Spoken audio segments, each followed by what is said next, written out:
복음 4장 39절에서 42절까지 말씀을 제가 봉독합니다. 그 도시에서 온 많은 사마리아 사람들이 예수님을 믿게 되었다. 그것은 내가 한 일을 그분이 나에게 다 말해 주었어요 하고 그 여자가 증언한 말 때문이었다. 그래서 사마리아 사람들이 예수님께로 와서 자기들 곁에 머물러 달라고 요청했다. 그리고 예수님은 거기에 이틀 동안 머무르셨다. 예수님의 말씀 덕분에 훨씬 더 많은 사람들이 믿게 되었다. 사람들이 그 여자에게 말했다. 우리가 믿는 것은 더는 당신의 말 때문이 아닙니다. 우리가 직접 들어보았고 이분이 참으로 세상의 구원자라는 것을 알게 되었으니까요. 아멘. 네. 사마리아 사람들이 예수님을 믿게 되었다 하는 내용이 나와 있습니다. 그 초대교회의 그 공동체들을 보면 유대인들이면서 예수 믿는 공동체가 있었죠.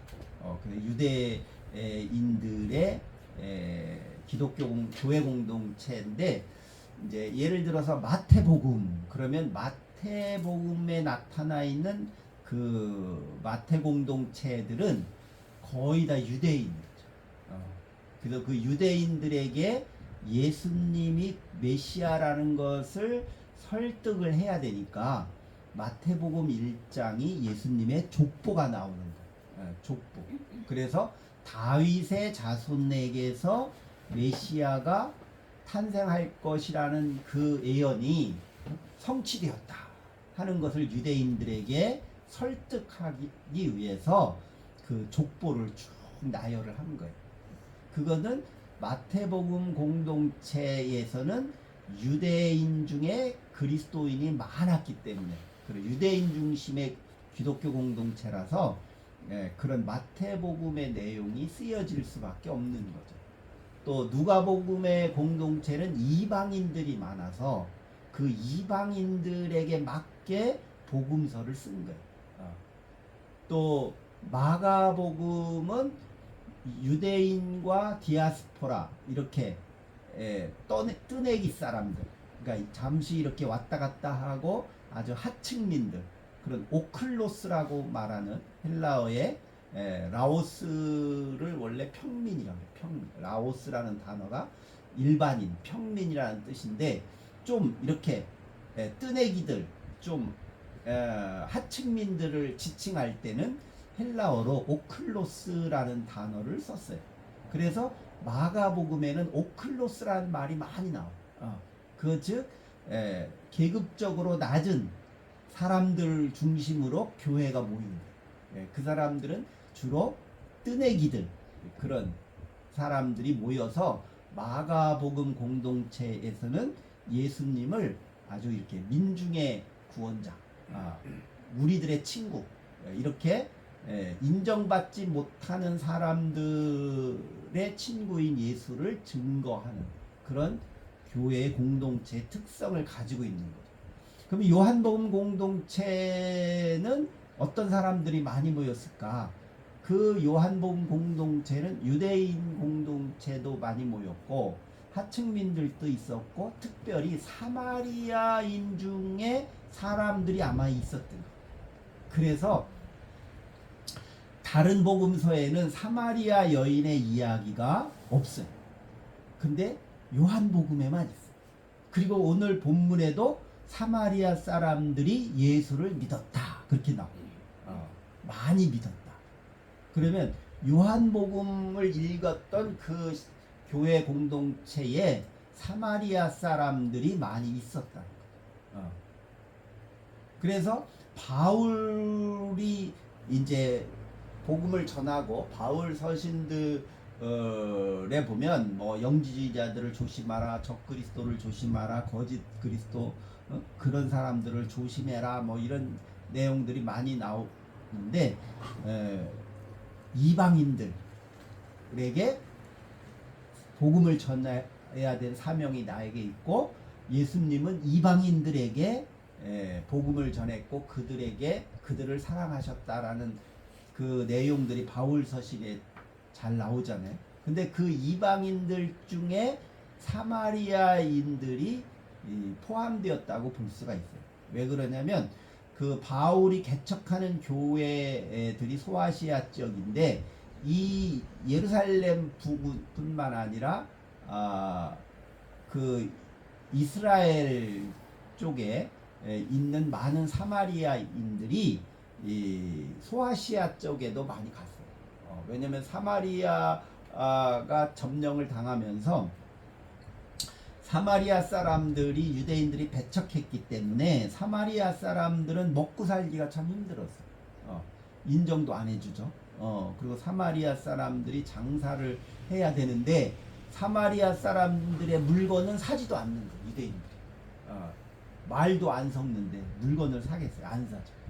그러니까 사마리아 사람들은 할 수 없이 이방인들, 뜨내기들, 그런 하층민들을 대상으로 장사를 해서 겨우 먹고 살았는데, 그러니까 이 사마리아 사람들이 그 지역에 정착을 계속 하기가 생활 조건이 어려우니까 이 사람들도 디아스포라가 된 거예요.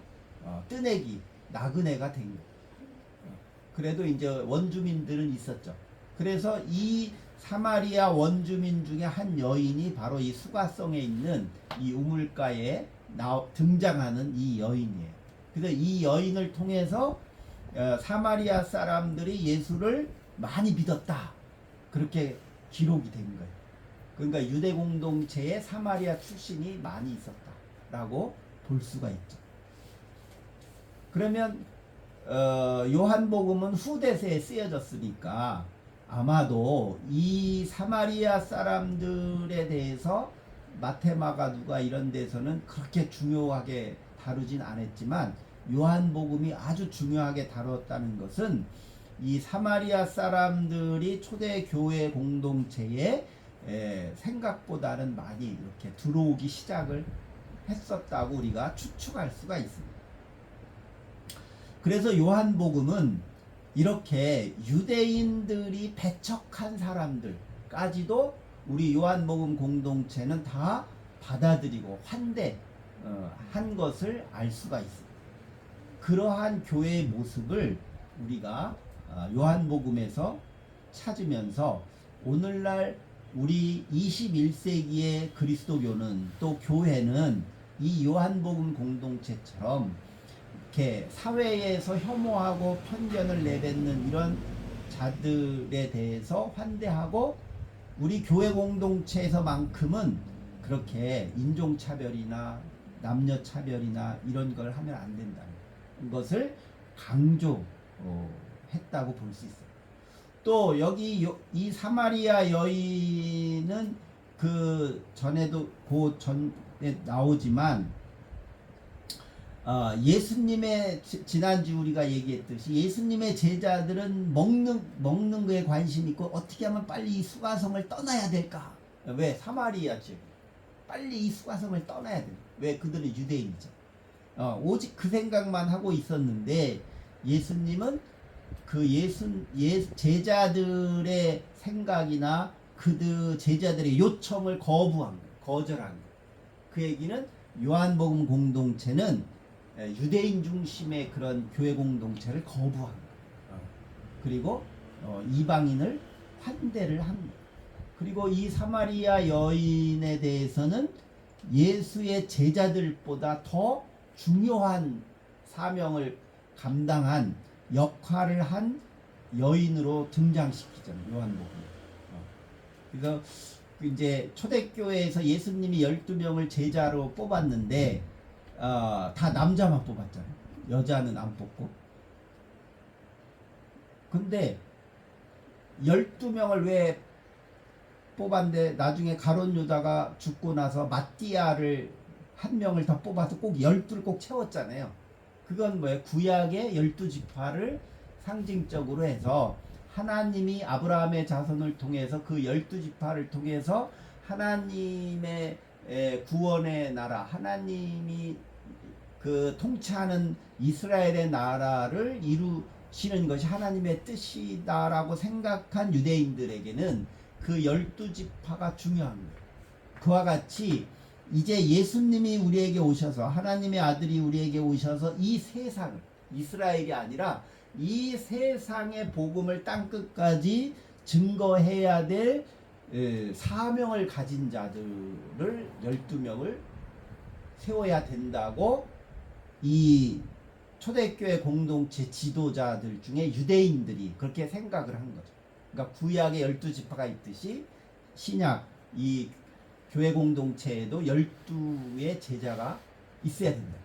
그래서 그 12제자를 통해서 복음이 땅끝까지 증거되어서 하나님의 나라의 통치가 이 세상에 이루어져야 된다고 초대교회가 믿었고 그것을 실현시키기 위해서 복음을 증거하러 딱 막 사방으로 가게 된 계기가 된 거잖아요.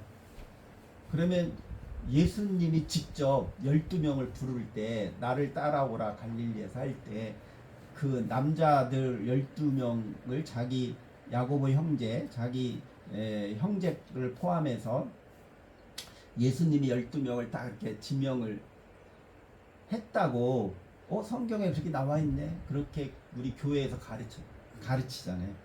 그런데 절대로 그런 일은 없었어요. 예수님은 제자들을 12명을 세운 적이 없어요. 그러면 그 12명은 나중에 후대에 100년 지나서 후대 교회들이 마태복음, 마가복음, 누가복음이 쓰여질 때에 12명의 제자가 있어야 된다고 생각한 교회 지도자들이 복음서를 쓰면서 그 12명의 이름을 예수님 주변에 있는 그 제자라고 볼 수 있어요. 따라다니는 사람들 중에 여자는 빼고 남자만 이름을 거기다 집어넣어요. 그러면 여기 수가성의 사마리아 여인은 이 성경을 보면 예수님의 제자잖아요. 사마리아를 복음화시켰습니다. 그래서 오히려 요한복음은 예수의 그 제자들보다도 사마리아 이 여인을 예수의 제자 중에 더 핵심의 제자로 능력 있는 제자로 인정한 거라고 볼 수 있어요. 이 여자.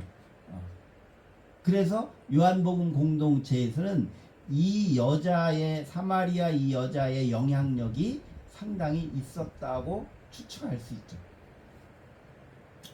그래서 우리들은 이렇게 교회가 조직이 되면서 캐톨릭처럼 교황이 있고 뭐 사제가 있고 뭐 이런 조직 그런 것은 하나의 방편이죠. 교회의 조직은 하나의 방편이에요. 근데 그 방편이 하나님의 말씀보다 또 더 권위를 가지면 그거는 타락한 종교가 왜 타락해요? 그 조직 때문에 타락하는 오늘날 우리 교회가 왜 이렇게 힘을 잃고 작아질까? 그것도 다 교회 조직 때문에 그래요. 그래서 거기에서 상처받고 거기서 싸우고 그런 사람들이 에이 뭐 교회 뭐하러 가냐 그리고 교회를 안 다니는 사람이 자꾸 늘어나는 거죠. 그래서 우리나라에서 그런 사람을 가나안 성도라고 그러잖아요. 가나안 안 나가 거꾸로 가나안 성 교회 안 나가 그런 사람을 가나안 성도라고 지칭을 하잖아요. 제가 옛날 장신대 선교학을 서정훈 교수 과목이었는데 그 선교학 과목에 그때 이제 돌아가면서 발표를 하게 했어요. 근데 그 서정훈 교수가 그때 번역이 안 된 원서 책을 내가 이거 줄 테니까 너네들 복사해 가지고 너네들 이거 다 가지고 이렇게 한 명씩 챕터별로 한 챕터씩 너네들 이렇게 발제를 해라. 발제를 하고 거기에서 우리가 이야기하고 그런 걸 하자고 그때 신대원 다닐 때 같았는데 근데 제가 그때 받은 그 챕터의 내용이 뭐였냐면요. 익명의 그리스도인에 대한 선교를 어떻게 할까? 익명 선교학에서, 그러니까 익명의 그리스도인이란 말은 예수를 믿긴 믿는데 교회 안 다니거나, 아니면 예수를 구원자로 인정하지만 기독교 조직이나 뭐 했던 이렇게 눈에 띄게 신앙생활을 하지 않는 사람들, 그런 사람들을 이제 익명의, 그러니까 자기가 그리스도인이라는 것을 숨긴 사람들이라 그래서 이제 우리나라 말로 번역에 익명의 그리스도인이라고 번역을 해요. 그런 노미날, 그런 거죠. 영어로 노미날 크리스찬, 노미날 크리스찬이라고 하는데, 그 챕터에서 그 익명의 그리스도인, 그러니까 자기는 예수를 메시아로 인정은 해도 이 기독교라는 종교에 내가 나는 기독교인이라고 이름을 쓰기를 거부하는 사람들, 그런 사람들에게 어떻게 선교할 거냐, 그런 거예요. 그들에게 예수를 전하면 나 예수가 메시아라는 걸 인정해. 나 예수를 믿어. 그런데 나는 기독교라는 종교는 싫어. 이런 사람들에게 어떻게 전도해? 그런 내용이었어요. 그게 WCC 세계교회협의회에서 토론을 하는 그 에피소드가 있는데, 그때 한스킹, 캐톨릭의 신학자죠, 아마 한스킹, 이름이 기억 안 나요. 그 사람이 이제 발제를 하면서 그런 얘기를 했어요. 기독교라는 종교를 믿지 않더라도 이슬람교를 믿든 불교를 믿든 힌두교를 믿든 어느 종교를 믿든지 간에 하나님이 택한 백성이 있다는 거예요. 그러니까 기독교인들만 하나님이 택한 백성이 아니라 다른 종교를 믿는 사람 중에도 하나님이 사랑하는 사람이 있고 하나님이 택한 백성들이 그 안에 있다. 그 사람들이 바로 익명의 그리스도인이다 라는 얘기를 했어요. 근데 이제 토론 시간에 인도의 힌두교의 그 신학자, 힌두교 학자 여성이 손을 들어서 질문을 했어요. 당신의 말을 들어보니까 우리 힌두교 안에 그리스도인이 있단 얘기냐, 하나님이 택한 백성이 있단 얘기냐. 나는 그렇게 그런 논리를 세우는 당신의 논리야말로 아주 기독교 종교의 제국주의적인 그런 발상이다. 내가 보기에는 교회 안에 힌두인이 있는 거다. 교회 안에 힌두인이 있는 거지 힌두 종교 안에 그리스도인이 있는 게 아니다. 우리 힌두교는 전 세계를 다 긍정하고 있는 그런 종교의 학문을 가지고 있기 때문에 우리 힌두 정신은 전 세계인에게 다 있는 거야. 보편적으로 다 있는 거야. 그 사람 말이 맞는 것 같아요. 힌두 정신이 다 있는 거라서 기독교 안에 힌두교인이 있는 거다. 기독교 힌두교인. 그죠. 그게 그렇게 해서 그게 유명해진 게 있었는데 말이 있었어요.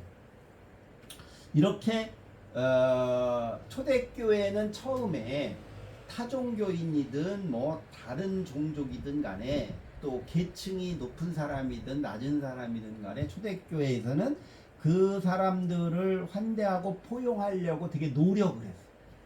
그런데 이게 점점 역사가 가고 기독교가 제도화되고 자꾸 그러고 이제 교부 시대죠. 속사도 시대, 교부 시대. 그래도 교부 시대 이전에 속사도 시대 그를 거치면서 아주 로마의 국교가 되면서 AD 4세기에 로마 국교가 되면서부터는 기독교가 이제 권력을 누리게 되잖아요. 그래서 이제 그런 그 종교가 타락을 하는 거예요. 그러나 우리가 성경을 읽어보면 초대교회 때는 이렇게 사람을 나누지를 않았어요. 경계를 경계를 그치를 안 한 거예요. 초대교회는. 그런데 오늘날 불행하게도 전 세계가 또 우리 한국 사회가 자꾸 경계를 걷죠. 너 미국 같은 나라도 미국 교회가 그거잖아요. 이민자들 너네들은 미국인이 아니야. 영주권이 있어도 너네들은 미국인이 아니야. 이렇게 경계를 다 걷잖아. 너는 백인이 아니잖아. 너는 흑인이잖아. 아프리카 사람이잖아. 이렇게 경계를 다 긋는 것들은 자기들의 권력을 유지하려고 그러죠. 자기들의 생존을 위해서 우리가 더 자본주의 사회에서 돈을 더 많이 벌어야 되는데 왜 니네들이 자꾸 와서 돈을 벌어가. 그래서 우리가 못 살게 됐잖아. 막 이렇게 미국 백인들의 분노가 그거잖아요.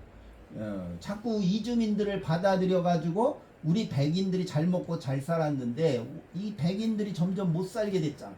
그러니까 이제 우리는 이민자들을 추방시키고 더군다나 유색인종들을 다 추방시키고 그들의 권리를 우리가 다시 뺏어야 돼 하고 트럼프를 지지한. 근데 얼마 전에 미국의 민주당의 한 의원이 예언을 했다고 들어요. 1년 후에 트럼프는 스스로 대통령직을 사임할 것이다. 스스로 사임할 것.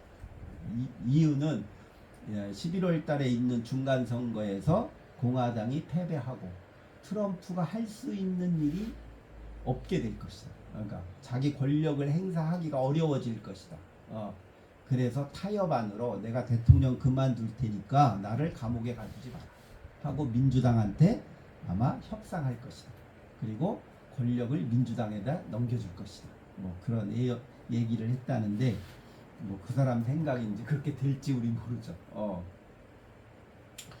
하여튼 이렇게 우리들이 예수님의 말씀의 핵심은 사람을 이렇게 편가르거나 그렇게 갈라치게 하지 말라는 거죠. 그들을 환대하라. 누구든지 어떤 사람이든지 다 인종차별 없이 환대해라 하는 것이 예수님의 메시지의 핵심이고 이 오늘 본문의 핵심입니다. 그래서 이 사마리아 사람들이 뭐라고 얘기를 해요? 내가 사마리아 여인에게 말하기를 내가 당신의 말을 들었는데 이제부터는 당신의 말 때문에 내가 예수를 믿는 게 아니라 이틀 동안 더 머물러 있으라고 했더니 예수님이 이틀 동안 더 머물러면서 우리에게 가르쳐준 예수님의 가르침을 듣고 우리가 예수를 믿게 된다라고 얘기하는 거예요. 여기에서 우리가 깨닫는 점이 있죠. 뭐냐면 예수님의 말씀 복음이라고 하는 것을 이 제3자가 알려줘서 우리가 되게 예수를 믿는데 그 제3자가 하는 말씀 속에는 뭐가 있어요? 자기의 체험이 있는 거예요. 그러니까 이 수가성 사마리아 여인이 예수님을 우물가에서 만났잖아요. 그 여인이 예수님을 만난 체험이 있는 거예요. 그 체험을 기반으로 해서 내가 예수님을 전한 거예요. 그죠? 그러니까 예수님을 만난 제3자의 신앙 체험을 또 다른 사람이 그 사람과 만나서 대화하면서 그분이 예수님이고 메시아였구나 라고 얘기하면서 그래? 나도 그 예수님을 만나고 싶은데 라고 얘기를 하고 그들이 그 여인을 따라서 온 거잖아요. 예수님한테. 그러니까 내가 체험한 하나님에 대한 내 체험은 하나님을 만난 하나님의 모습의 다양한 모습 중에 그냥 n분의 1인 거예요. 그냥 한 가지인 거예요. 그러니까 내가 만난 예수가 오리지널 퍼펙트한 완벽한 예수가 아닌 거예요. 내가 만난 예수는 n분의 1인 거예요. 지구의 인구가 50억이면 50억 분의 1의 모습을 내가 예수를 만나요. 50억 분의 1에 불과한 거. 그런데 우리들은 내가 만난 예수가 100% 예수라고 믿는 거죠. 내가 만난 예수가 100% 예수야라고 믿어. 근데 사실은 50억 분의 1%에 불과한 거예요. 그게. 그래서 이 사마리아인들은 당신이 말해준 그 예수를 내가 직접 눈으로 보고 그의 말을 들어봐야겠다 하고 예수한테 와서 선생님 여기에 더 머무르세요. 지금 제자들을 자꾸 가자고 하는데 가지 말고 여기 머무르세요. 그래서 며칠 동안 머물었다고 했어요? 네, 이틀. 근데 왜 하필이면 이틀만 머물렀을까? 하루라 3일도 아니고 왜 이틀만 머물렀을까? 이틀만 머무르라 그랬죠. 이틀만 더 머무르라. 그러니까 아니죠. 뭐라고 했어요? 40절에 예수께로 와서 자기들 곁에 머물러 달라고 요청했다. 그리고 예수님은 거기에 이틀 동안 머무르셨다. 자기들 곁에 머물러 달라. 그럼 오래 머물르라는 뜻이지. 그게 내일 가세요 그런 뜻이 아니잖아요. 자기들 곁에 머물르라는 말은 가능하면 오래 여기 계세요. 딴 데 가서 고생하지 마. 여기 오세요. 우리가 제자들이랑 다 먹여주고 재워줄 테니까 여기서 오래 머물르세요. 아마 그렇게 요청한 것 같아요. 근데 예수님은 이틀만 그런 협상한 거죠. 이틀만 내가 여기서 머물다 가겠다라고 했어요. 근데 여기서 어디로 갔어요? 여기서 이틀 후에 어디 갔다고 그래요? 고향에 갈릴레아 가시다. 여기 43절에 이틀이 지나서 예수님이 거기서 나가 갈릴레아로 가셨다. 그러니까 제자들과의 약속은 지금 사마리아를 가는 게 계획이 없었어요. 갈릴리로 가는 게 계획이었죠. 근데 갈릴리로 가는 길에 사마리아를 거쳐가거든요. 북쪽으로 가야 되니까. 그러니까 사마리아를 거쳐서 가는데 거기서 머물거나 잠을 잘 생각이 없었던 거죠. 바로 빨리 갈릴리로 갈 생각을 하고 있었던 거예요. 계획이. 그래서 그 계획은 그냥 바로 가려고 했는데 예수님은 그래? 그러면 이틀은 내가 여기서 머물 수 있겠다. 그리고 제자들을 설득했겠죠. 야, 그래도 이틀은 여기서 좀 쉬었다 가자. 여기서 좀 이 사람들하고 얘기 좀 하고 가자 하고 이틀의 기간을 정해놓고 이제 갔는데 제가 이렇게 보면서 왜 하필이면 이틀만 머물렀을까? 그래서 이틀이라는 시간 개념은 아주 오랜 개념도 아니고 아주 급박하게 간 개념도 아니죠. 그 시간 개념. 하룻밤만 자고 갔다고 하면 급히 간 거예요. 근데 이틀 머물렀다는 얘기는 아주 급히 간 건 아니죠. 그렇다고 오래 있었던 것도 아니에요. 충분히 어느 정도는 내 얘기를 이들에게 해주고 간 거죠. 근데 성경에 나오는 숫자들은 대개가 다 상징적. 하루, 이틀, 3일, 4일, 40년 다 이게 상징, 7일 이렇게 다 상징이에요. 상징적인 숫자인데 2라는 상징수는 어떤냐면 증인의 숫자예요. 증인의 수. 그래서 증인을 부를 때 꼭 2명 이상을 부르는 거예요. 증인을 한 사람을 증인으로 세우면 저 사람이 거짓말할 수도 있잖아요. 그래서 2명 이상 세워야 증거로 인정이 되거든요.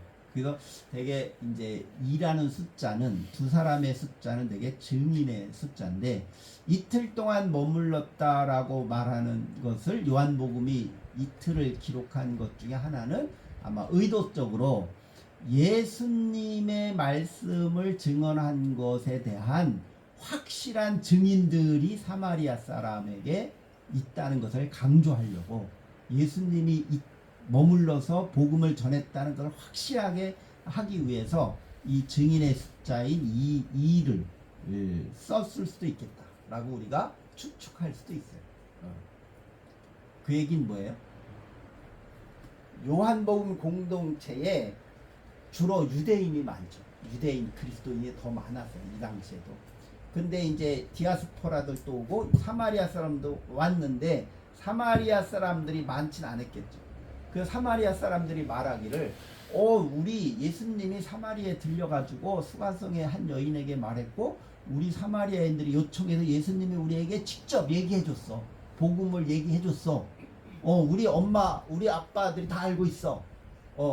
그리고 우리 형제들이 그거를 다 알고 있어 라고 요한복음 교회에 와서 얘기를 했을 때 쟤네들 말이 진짠가? 예수가 진짜 갔었나? 의심할 수 있죠. 쟤네들 예수님이 직접 복음을 가르쳐 주지도 않았는데 지네들 여기 와서 예수님이 우리 엄마에게 직접 가르쳐 줬대요. 막 그렇게 얘기하는 거 아니야 혹시? 그렇게 그 사마리아인이 예수를 믿는다는 것을 의심할 수도 있잖아요. 그래서 요한복음 공동체에서는 이 사마리아인이 예수 믿고 그리스도인이 된 거에 대해서 확실한 것을 증거할 필요가 있었고 그래서 이 사마리아 사람들이 예수 믿었다는 얘기를 다른 복음서에는 없는데 여기에다 요한복음 공동체는 확실하게 집어넣어요. 아주 길게 그것도 자세하게 눈에 본 것처럼 아주 자세하게 기록했다고 볼 수가 있어요. 그만큼 요한복음 공동체는 우리들과 다른 지역의 사람들이나 이방인들의 이런 사람들에서 크게 배려하고 했다 하고 하는 것을 우리가 깨달을 수가 있습니다. 그래서 오늘날 우리 교회는 이렇게 오픈되어 열려 있어서 우리와 다른 생각을 해도 우리와 다른 종족이라 할지라도 다른 종교를 가졌다 할지라도 그들과 환대하고 소통하면서 함께 할 수 있는 그런 넓은 아량 열려있는 그런 신앙 자세를 가지고 있어야 된다 하는 것을 요한복음에서 사마리아 이야기를 통해서 우리에게 가르쳐 주는 거예요. 그래서 이제 예수님은 사마리아의 모든 복음의 일정을 마치고 이제 갈릴리로 가는 거예요. 근데 그 갈릴리의 핵심은 사마리아와는 좀 다르죠. 그 갈릴리는 아주 뜨내기들이 왔다 갔다 하면서 고기를 잡거나 장사를 하면서 사는 주로 하층민들이 사는. 그러니까 사마리아는 인종적으로 차별을 했다면 갈릴리아는 계급적으로 차별받는 사람들이 많이 사는 지역이에요. 그러니까 이렇게 인종적 차별이 있는 곳에서도 예수님이 복음을 전해서 그들을 환대하였고 또 계급적으로 계층적으로 차별받는 갈릴리에 가셔서도 그들에게 복음을 전해서 예수님에게는 인간들이 만들어 놓은 모든 차별을 다 극복하고 넘어서는 그런 복음 사역을 하셨다 한 것을 우리가 깨달을 수가 있습니다. 기도하겠습니다. 사랑과 은혜가 충만하신 아버지 하나님 감사합니다. 오늘